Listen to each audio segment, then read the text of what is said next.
یہی تھا وہ شعور جو میرے لیڈر عمران خان نے 54% پاپولیشن خواتین کی کیا، اب تو ہر جوان ہماری تحریک کا حصہ ہے، ہر بوڑھا، ہر پاکستانی، 25 کروڑ عوام۔ لیکن میں اس وقت صرف پاکستانی قوم کی ماؤں، بہنوں، بیٹیوں سے مخاطب ہوں۔ میں اس لیے مخاطب ہوں کہ میرے لیڈر کا پیغام جو ان کی بہن لے کر ہم تک آئے ہیں، وہ یہی ہمیں بتاتا ہے کہ جب بھائی جیل میں گیا تو سب سے آگے اس کی بہن کھڑی ہوئی، کہتی رہی سیاست میں میرا کوئی کام نہیں ہے، لیکن میرے بھائی کی زندگی میرے لیے ہر دم آگے ہے۔ اس کے ہر کیس کی پیشی سے لے کر یہ یہاں پر آپ کو نظر آئی، جبکہ جلسوں میں یہ آپ کو کسی سٹیج پر، کسی عہدے پر کہیں نظر نہیں آئی، عام لوگوں کے ساتھ نیچے نظر آئیں۔ کیا ہوا؟ جب بھائی کی جان کو خطرہ لاحق ہوا تو بہن نکلی، جب میں جیل میں تھی تو میری بیٹیاں میری کیمپین کرنے نکلیں۔ یہی وہ پیغام تھا جو ہم اپنی ماؤں، بہنوں، بیٹیوں کو دینا چاہتے ہیں کہ مشکل وقت آن پہنچا ہے، کیونکہ مشکل وقت پاکستان پہ آن پہنچا ہے۔ تحریک آزادی کی جو جد و جہد تھی نا، اس میں خواتین نے رول پلے کیا تھا۔ اب پاکستان بچانے کی تحریک شروع ہو رہی ہے۔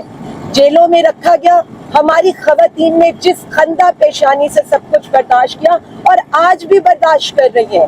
مجھے ایک بات بتا دیں، ہر عورت کا کنٹریبیوشن ہے، پاکستانی ہر عورت کا کنٹریبیوشن ہے جو 8 فیبرری کو ووٹ کے لیے نکلی تھی۔ اسے یہ پتا تھا کہ شاید اس کا ووٹ ضائع چلا جائے، لیکن اس نے کہا میں اپنا حق ادا کروں گی۔ تو میں کہتی ہوں اپنی ماؤں کو، میں کہتی ہوں اپنی بیٹیوں کو، میں کہتی ہوں اپنی بہنوں کو، اب آئے، اب یہ وقت ہے۔ ہمیں پاکستان کو بچانا ہے تو خان کو لے کر آنا ہے، ہمیں اس ملک کو بچانا ہے تو ہمیں خان کو رہا کرانا ہے۔